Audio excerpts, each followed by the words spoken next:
Hello everyone and welcome back to another episode of the Let's Play of the original Guild Wars. Here we are at the first mission of the game, the Great Northern Wall. We're gonna head on in.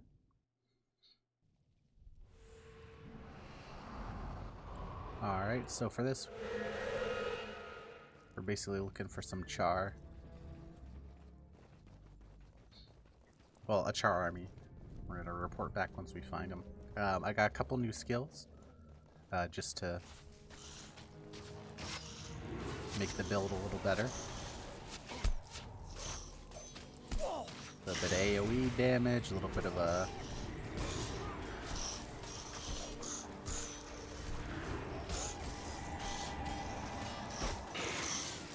we're just gonna be killing most of the stuff on our way through just because I want the experience.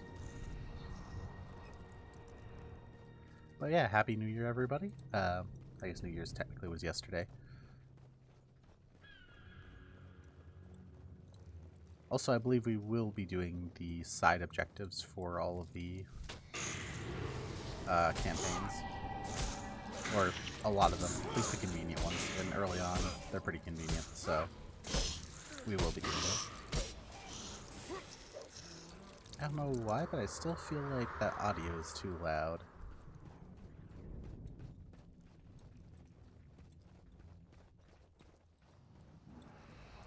Maybe get effects volume a little bit lower.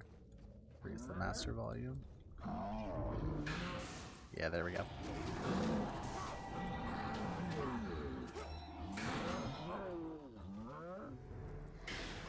So this is our first introduction to the chest mechanics. So there are chests out in the open world, and you need a specific key for each region to be able to open them. But the TLDRs of the weapons inside are almost always garbage until you get to like the really late game areas. So most of the time it's not worth opening them.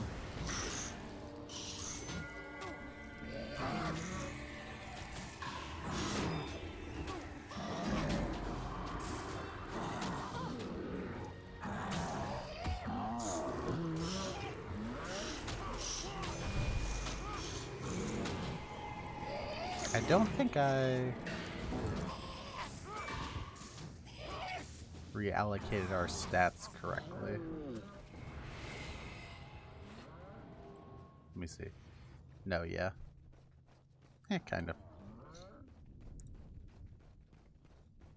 We're just gonna keep on going.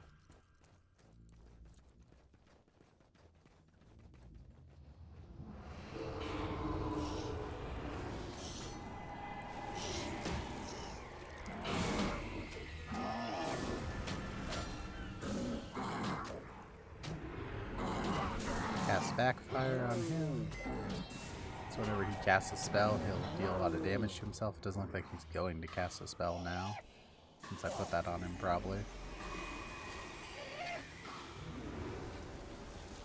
Here's another boss.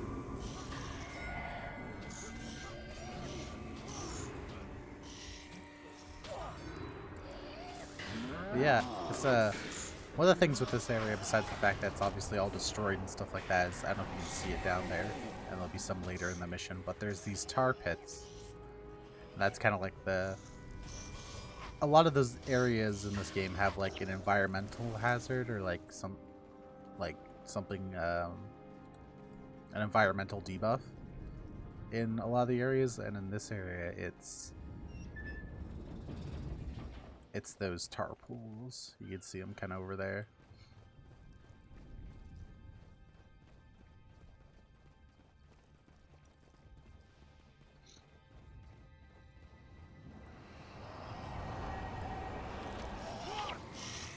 We're currently level 5, so we're a tiny bit over-leveled for this, but that's fine. The level, generally how this game works is you tend to get max level pretty quickly, and then you just spend a lot of the game at max level, and the enemies will still get more skills or get higher levels. We'll get better builds a lot of the time, since the enemies in this game use the same skills as the player characters do. For the most part, there's a couple unique to the enemies, but most of them are also usable by the players, so they'll get better, more put together builds as the game goes on.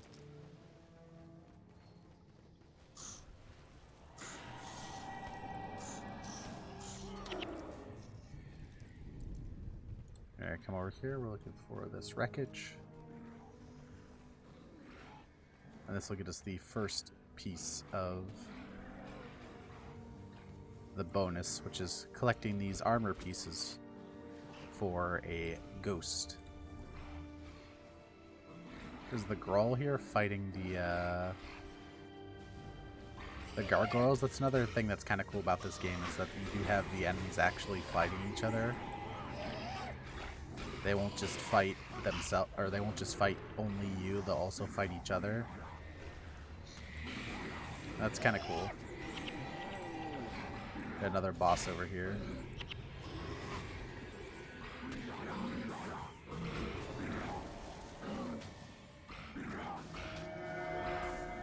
We'll use Glyph Energy to make our skills cost less so we can...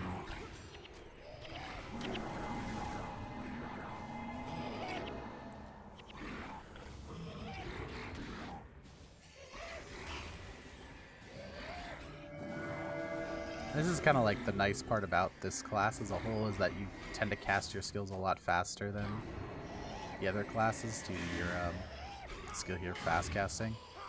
And it just means that whenever you're doing, just makes it so much more convenient just to play normal classes as you go around, or do normal things as you go around in the world. So I'm looking for the next wreckage. Okay, it looks like the next one's up there. Next armor piece.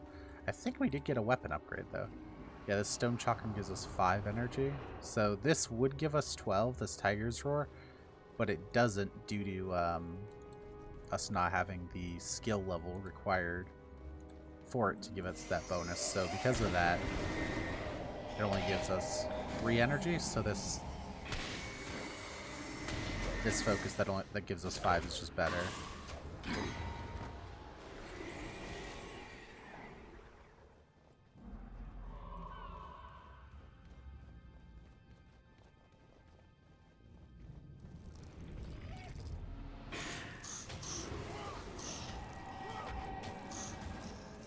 There's another one. Yes, I think there's a wreckage up here. I'm just gonna go for it. My allies should be able to. Maybe not.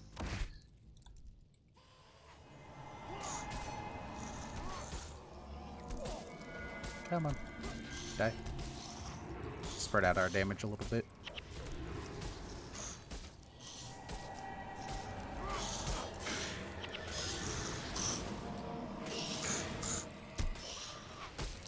So yeah, your goal is to find these 3 wreckages around the map, and the reason you do side objectives is they give you a little bit of gold and XP. That's kind of like the main reason you do them.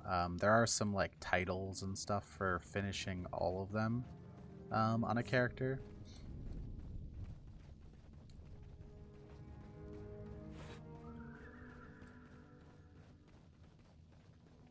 But I've never been one to really hunt titles and stuff in this game, so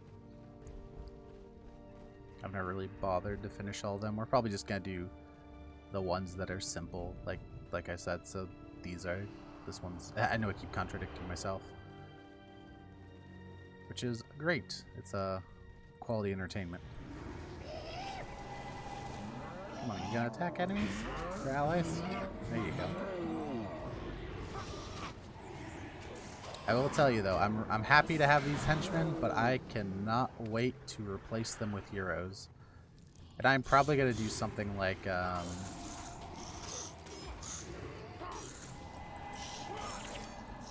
probably going to pick up heroes whenever I get the option to, and I'm just going to cut this cut it out of this Let's Play and drop it in whichever one it's appropriate to. So like, for example, when at some point we're gonna dip into the other campaigns for a second or two just to pick up some heroes so we can use them instead of the henchmen, because using the henchmen is always pretty rough. personally not a fan. But we'll talk more about here as we get closer to that. That's still at least a couple episodes out. Yeah, so down here at the end of this path is this guy. I love all the crystals and stuff from the searing and the lightning in the back. This is a very, very striking place.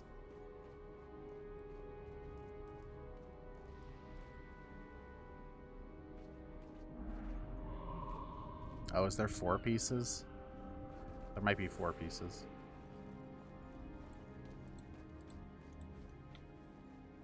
Oh, did we not pick up the piece from back here? Oops. We didn't pick up the piece from back here. I literally walked right past it. That's why we came this way.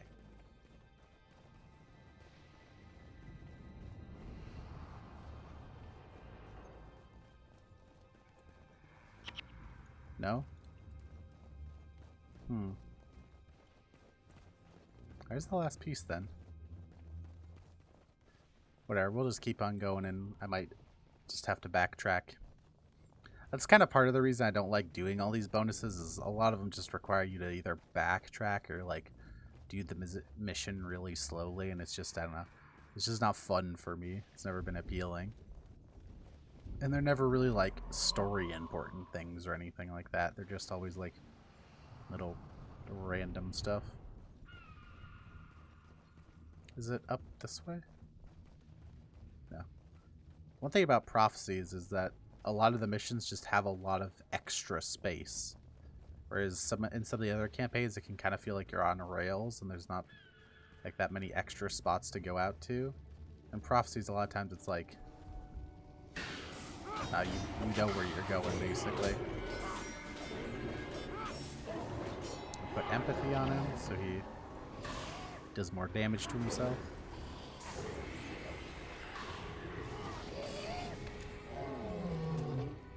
And then we're gonna hit this guy with empathy as well.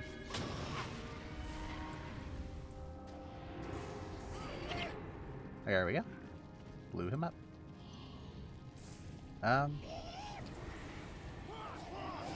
This is the end of the mission. Or not end, but yeah, screw it. We're not gonna do that. Freaking side objectives. I've never been one to be consistent anyway. Why start now, you know? Why start now? Oh, that's a lot of Charr. Well, now it's a lot of Charr. Now that they're actually rendered in. The Charr invasion force. Captain Callan was right. That's not what I pictured my person sounding like, but okay. They've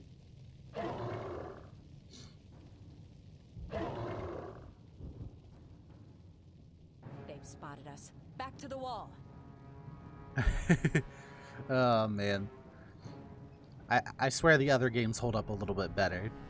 Prophecies is a little bit chunky, a little bit rough around the edges still.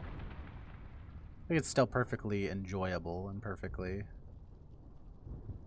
you know, but it is a little rough around the edges. Oh, our little summon. No. So this is an interesting part of this mission. Basically, all those Charr just came from that door back there, and we have to run back to the wall as they're chasing us. And like, in practice, this isn't that good of a thing, but I don't know. I think it's kind of cool. It just has you. It's nice to not see a massive pack of enemies and go, yeah, we can kill that. I mean, technically we might be able to, but the idea with the story is, oh hell no, let's get back to the wall before we all get blown up. And like the idea is that if you stop, they're gonna kill you, which I think they actually do a relatively good job of like putting the enemies close enough that you actually feel like you can't stop. Like here go all my henchmen. Don't worry, your sacrifice will not be in vain. Wow, they just got destroyed. Oh yeah, but that's another thing you can do. You can draw on the map in this game, which is something we always used to annoy each other with.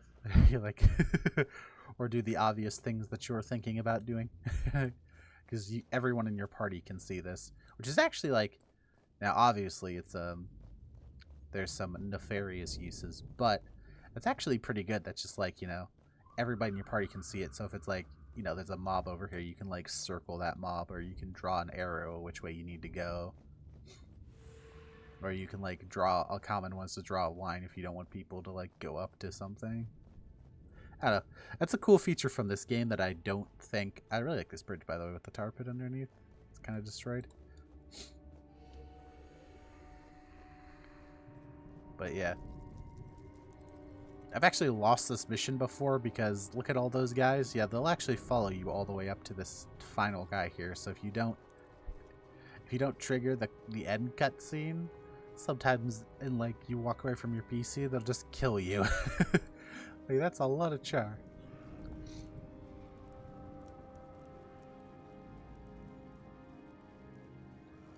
Alright, we get back to Captain Callahan. Let's talk to him. His sword's really cool. I like that sword. That's an iconic sword for the franchise. You're back. Well done. What news of the Charr? Sir, we found Bonfast Burnfur and the Charr army in a valley to the north, but I'm afraid we were spotted.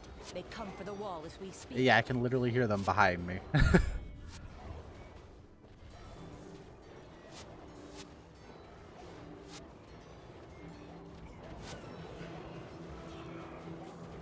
Uh-oh. What? There are too many. We'll never hold them back. The wall is lost. We must fall back. Retreat! Retreat! This is always an interesting part of the story because this implies, that we had to run away. The bunkers just north of Fort Rannoch. We can't let the Charr make it to the capital. I'll talk about it more once we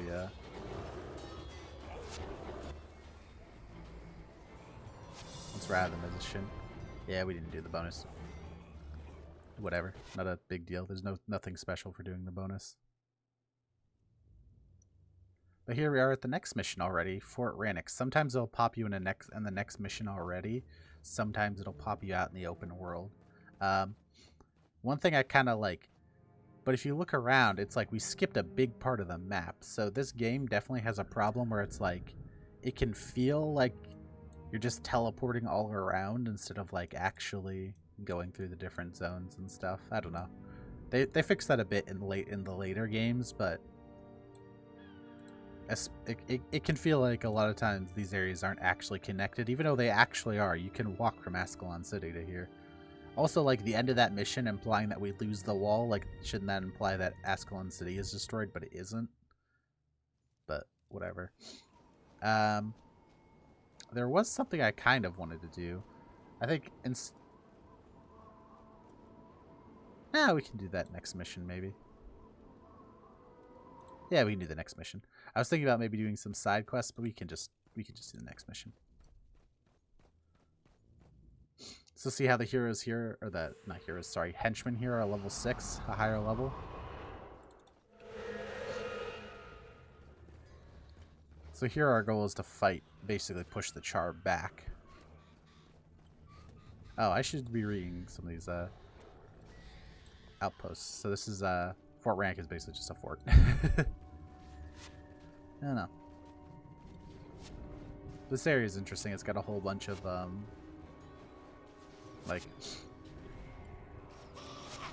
so the Charr, as you notice, actually use quite a bit more skills than just like the wildlife we've been fighting, and like they're actually a bit more dangerous. They do a bit more damage.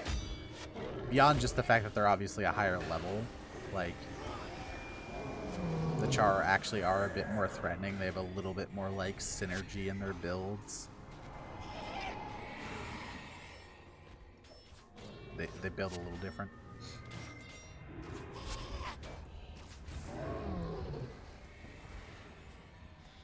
But I believe we have to go down this way.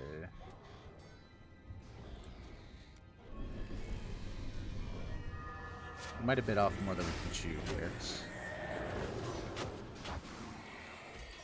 The good thing is that it doesn't look like they have a healer, so as long as we can keep them off our healer, we should be alright.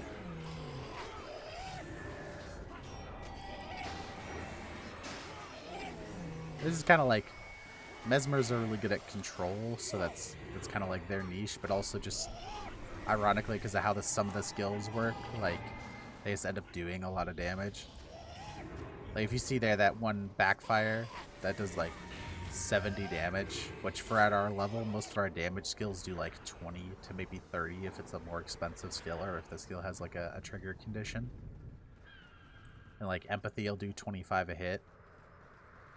So like Mesmer, despite being billed as like the control class, actually just does a good amount of damage. That wasn't really its niche in like PvP and stuff, but especially in PvE, it just ended up generally being like the highest damage spec, or the highest damage class, just because of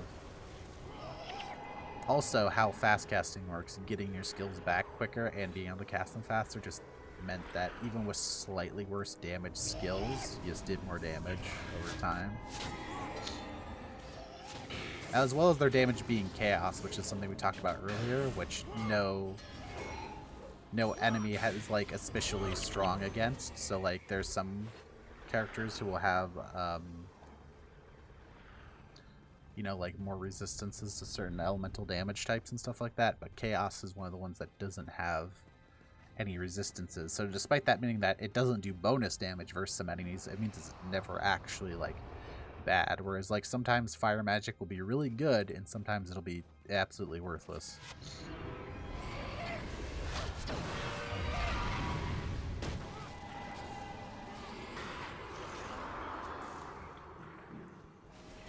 But we're gonna play around with a more controlling build, and some other stuff. I do kind of want to take a chance in the Let's Play to look at like the build craft in the game, because it's one of the things that's really like, you know, an important part of this game is the builds. The ability, or the fact that you're limited to 8 skills, but that you can basically pick any skill from 2 classes, gives you a lot of different varieties and a lot of different combos. So we're gonna probably spend at least a good portion of this trying to craft some builds, just to kind of show off the system. But in the beginning, I'm just gonna stick to a bunch of damage skills that I know are good for the most part.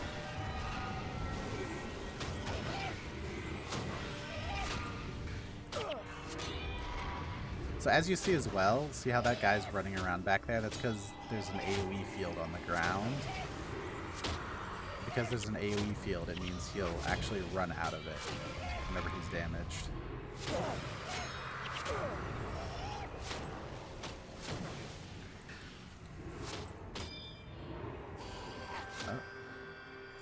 Looks like we're running low on energy.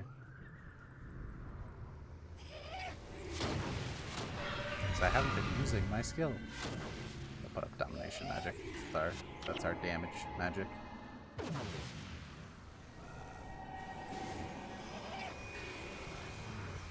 But yeah, the enemies have healers in this game, and they're generally actually pretty good for what they are. So you generally need to be careful a little bit with like who you need to focus down. This group doesn't have any movement, does it? Just blow it up.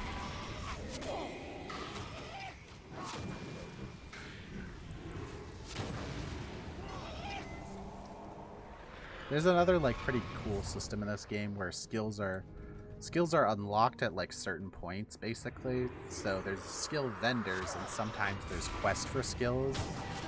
But the quest for skills thing kind of got dropped after the first game. They turned it just into vendors. And sometimes the vendors will have new skills depending on where you go. But there is an advantage of if you're an existing player, or if you've already got a lot of skills on your account, you can use an item called a tome, and that'll let you get the skill regardless of where you are. It'll let you unlock it. They also let you even do it with elite skills, which are something we're not going to see for quite a while. Elite skills are like, they're like super powerful skills, and they're generally what you either build your build around, or they what enable your build. And you can only have one per bar. These guys just destroying himself with backfire. Putting backfire on any of the casters just means they do so much damage to themselves.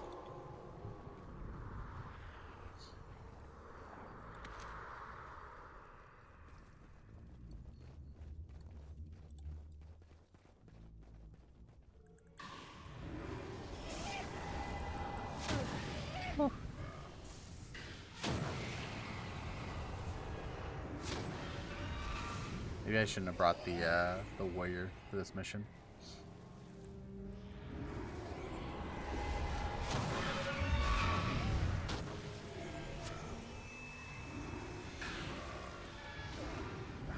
Uh-oh.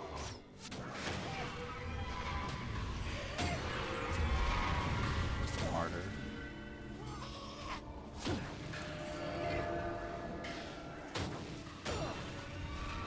Make sure we're applying our different damage reduction and dealing damage skills to everybody.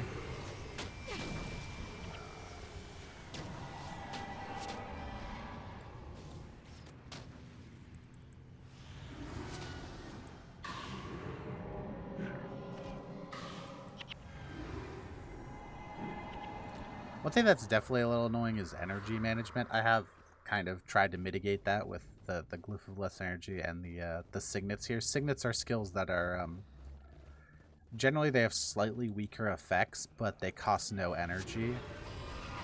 So that's kind of the trade-off, is that they cost no energy, but maybe they generally are a little bit weaker than their spell counterparts.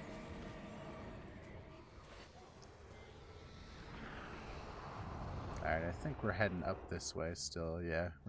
We're trying to push these Charr back to the wall.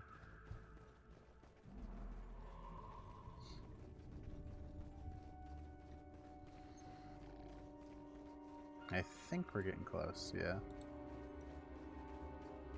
One thing you can definitely do here is you definitely can over aggro pretty easily. So for that reason, just kind of stick back here. Definitely early on, you want to be a little bit safe with what you pull, assuming you don't have like heroes. Because once you could, you know, set the builds of everybody here, that, you know, all these henchmen are just using like crappy start of the game skills, and once you can make them use like, you know, elites and like the really juicy stuff, it's it makes a pretty big difference.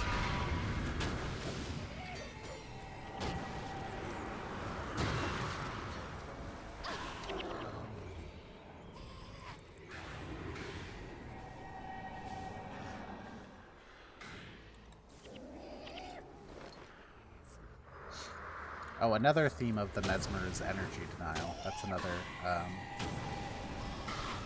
another theme that also kind of didn't really translate super well to PvE, because enemies in PvE actually have like hundreds of energy. Like, it is really hard to actually get all the energy off an enemy if it's just like a generic PvE enemy.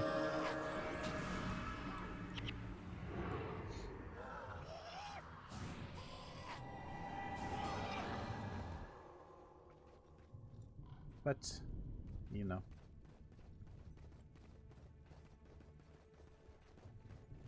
That's, in PvP, it's a very serious aspect of the class. There are some places you end up actually sucking all the energy out of enemies, but you generally have to do very specific things. Because just like, you know, this skill here that causes 5 energy loss, casting this once or whatever, or twice on enemy isn't enough. I need to, like, you know, have them lose like 11 energy, cast that like 5 times or something. 5-6 times, as well as them using their own abilities.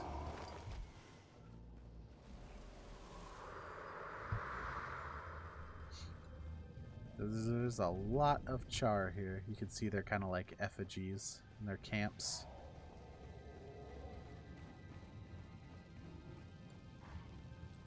But we gotta do something fun here.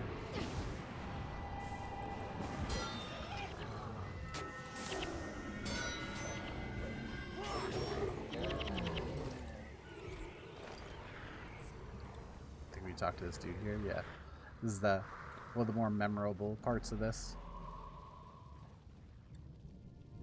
Damn Charr snuck up while I was repairing this trebuchet.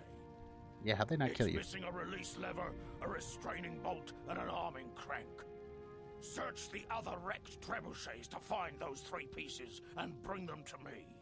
If you do, I can fix this little lovely. and we'll give those Charr a taste of their own filth. To activate the trebuchet after it's fixed, pull the lever once to load it, and once again to fire it. Anything under its blast will get blown to bits. Nice. But hurry! More Charr come through the wall every minute. Some lovely boom boom. One thing I always found funny in this game is how big the lever is. I don't know why. That's something that I always found pretty funny, but it's like like comedically large. Oh, so I guess this is a chance to talk about the bundle mechanic. So what bundles are is basically whenever your character is holding an item, a lot of times for like a quest or an objective, it'll actually physically pick it up. And whenever it's in your hands, you actually can't use your weapons. You still cast your spells and stuff, but you can't actually use your weapons. But you can drop it at any time and then just pick it back up a lot of the times. So that's what you would do if you were like a melee character or whatever. But it means that they also played around with this mechanic a little bit. I did that wrong. I'm supposed to talk to him with it. There we go. But they played around with that mechanic a little bit later with one of the classes they released in the factions expansions, actually giving them bundles as skills, and then whenever you drop the bundle, it does a certain effect and like goes away, which is a pretty cool concept. We'll see that whenever we get to that campaign, as that's probably the class I'm gonna play for the like the tutorial section of the game.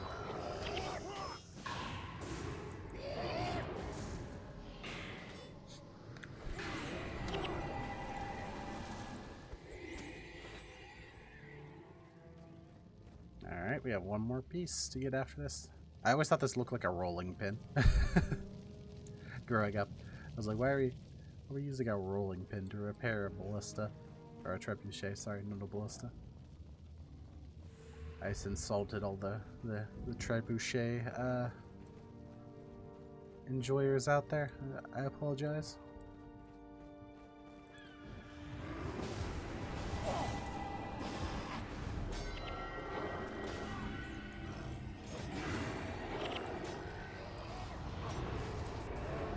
Bit of empathy. Alright. I can go back. And we can fire the trebuchet now. Trebuchet, go boom.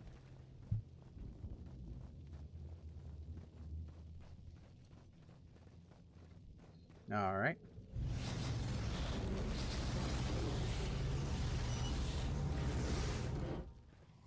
See if we can get a good look at this. It's actually relatively well animated.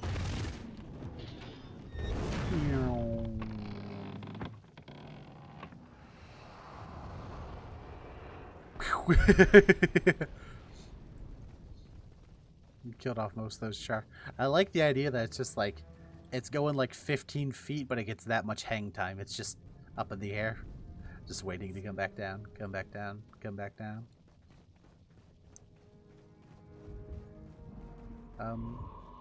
How do we have to get down there? Oh yeah, we have to go through that Charr camp. That's why that's why we wanted to blow it up, because we actually have to go through that Charr camp to get to our next objective. Right.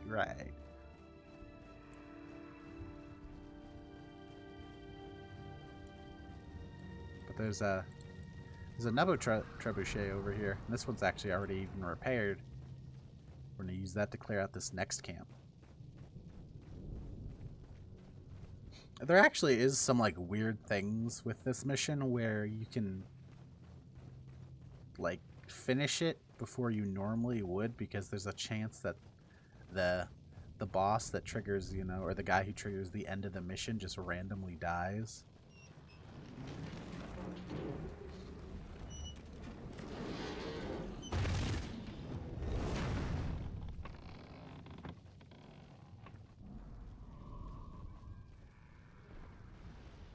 So we got fired the old trebuchet. So that should have cleared a lot of them out for us now. So now we should be able to go through here and fight the remnants.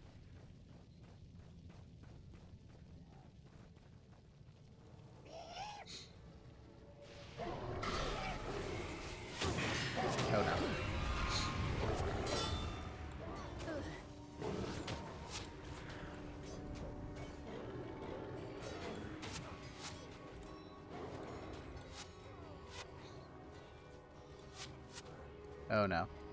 Oh no, no, no, no. I have made a mistake.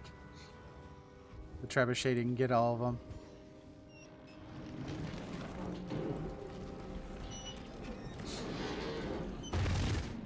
Keep running. Keep running.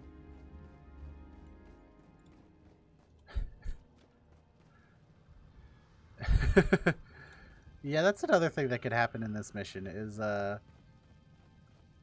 you can sometimes not kill the camp with your shot. So you have to come back and fire it again. Now this should kill off those guys. Yeah, there we go. That should make it easier for us to get through. So how party members dying works in this game is that, so now he's dead, he's on the ground there, but there are skills that let you resurrect people, and the way it works is generally the healer classes of the game, your monks, and then later some of the other classes will have a reusable resurrection skill, so a skill you can use more than once, but every class has access to a res signet, which is just a single use resurrect ability.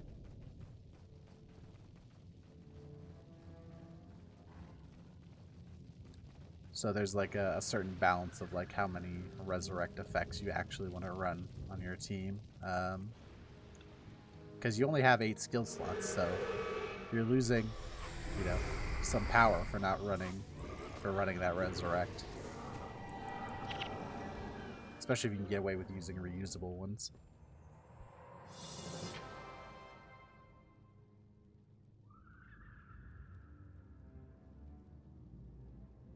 Here's the prince. The time for action has come. No The more Fresh Prince of cowering Ascalon. behind this wall. From now on, we take the fight to our enemies. Prince Rurik! Prince Rurik! What is it? Prince Rurik! We are victorious, but it has cost us greatly. During their retreat, the Charr took prisoners. Several of our wounded have been carried off.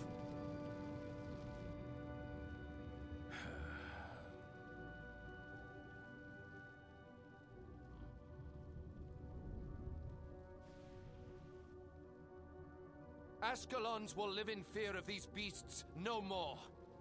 We march to the north to free our brothers and take back that which has been taken from us.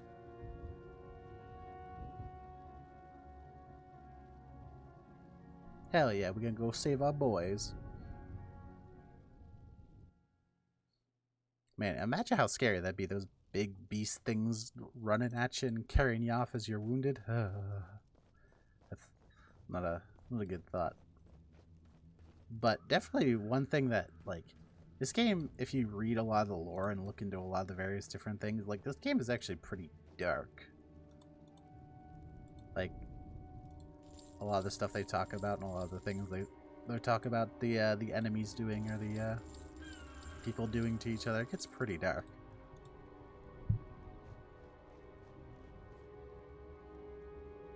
Something that maybe isn't as portrayed as well through the much older graphics and everything. But yeah, so we're up here at the frontier gate. We lost the wall in the last fight, got pushed back all the way here, and then pushed them all the way back to here, and now we're back up at the wall. But some of our friends have been captured, so we're gonna have to go out and, well, save them. We're gonna go out and save them. So that's gonna be the what we're doing in the next episode. But I want to thank you for coming out, and I hope you have a great day.